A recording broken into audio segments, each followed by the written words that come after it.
আমাদের এই কেন্দ্রের নরেন্দ্র মোদীজির আশীর্বাদ ধন্য বিজেপির প্রার্থী ভাই চন্দ্রশেখর ব্যানার্জি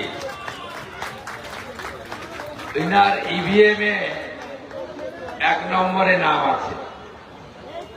আমারও নাম নন্দীগ্রাম এবং ভবানীপুর 2 জায়গায় 1 নম্বরে আছে। এবারে নির্বাচনে ভারতীয় জনতা পার্টি সরকার তৈরি করছে।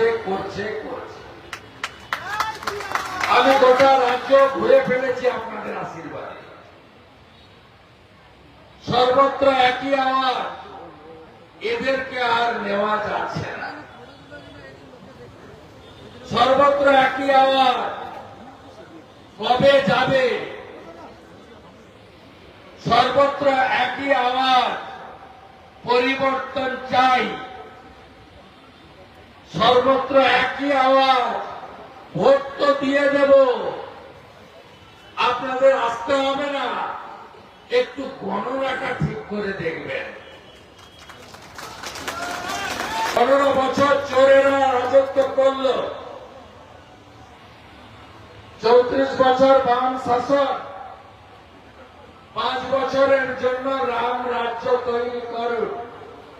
রাম রাজ্য মানে সুশাসন, সুরক্ষা।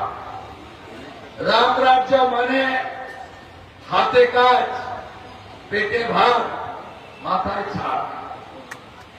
রাম রাজ্য মানে নারী সুরক্ষা।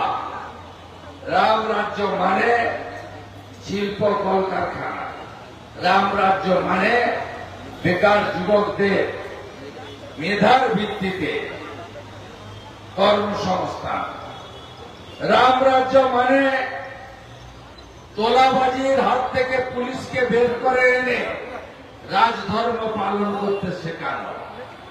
রাম রাজ্য মানে মৌলবাদী, জঙ্গি, পাকিস্তান প্রেমীদেরকে উচিত শিক্ষা দেওয়া। তাই সবাই মিলে রাম রাজ্য প্রতিষ্ঠা করার জন্য ভারতীয় জনতা পার্টির প্রার্থী চন্দ্রশেখর ব্যানার্জিকে 1 নম্বর বোতাম টিপে ভোটদান করবেন, এই আবেদন করি। পশ্চিমবঙ্গের বেহাল অর্থনীতিকে বাঁচাতে গেলে ডবল ইঞ্জিন সরকার ছাড়া কখনো এত বড় বড় গর্তকে রিপেয়ারিং করা যাবে না বন্ধু। বাম আমলে যেদিন ছেড়ে গেল 2011 20 মে, সেদিন থেকে আজ পর্যন্ত কয়েকটি ফিগার যদি বিশ্লেষণ করা যায়, আমরা এগোতে পারিনি। 1,98,000 কোটি টাকা ঋণের বোঝা আজ 8 লক্ষ কোটিতে পৌঁছে দিয়েছে।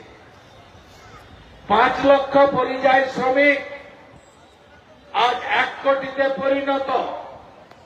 1 কোটি বেকার আজকে 2 কোটি 15 লক্ষে পরিণত।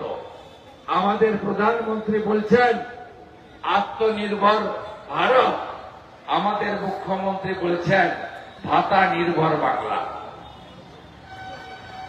আমাদের প্রধানমন্ত্রী বলছেন ভোকাল ফর লোকাল, আর আমাদের মুখ্যমন্ত্রী বলছেন এপাং ওপাং ছপাং। এই মুখ্যমন্ত্রীর নেতৃত্বে পশ্চিমবাংলায় 2টো কাজ হয়েছে। 24,000 নতুন মদের দোকান আর ডিয়ার লটারি, মেট্রো লটারি, বিক্রি হওয়া টিকিটে পুরস্কার কেউ পায় না, আনসোল্ড টিকিটে পুরস্কার লাগে। ধনলক্ষ্মী, বঙ্গলক্ষ্মী, গৃহলক্ষ্মী, পশ্চিমবঙ্গ সরকারের যে লটারিগুলো ছিল সেগুলো বন্ধ করে কাটমানির ভিত্তিতে এই লটারি আমদানি করা হয়েছে। চারিদিকে জুয়ার থেকে অনলাইন লোটো আর চা দোকান পান দোকানের থেকেও বেশি মদের দোকান সাদা জলের বোতলের মতো 28 টাকার মেহুল যুব সমাজকে ধ্বংসের শেষ কিরানায় নিয়ে যাচ্ছে সরকার।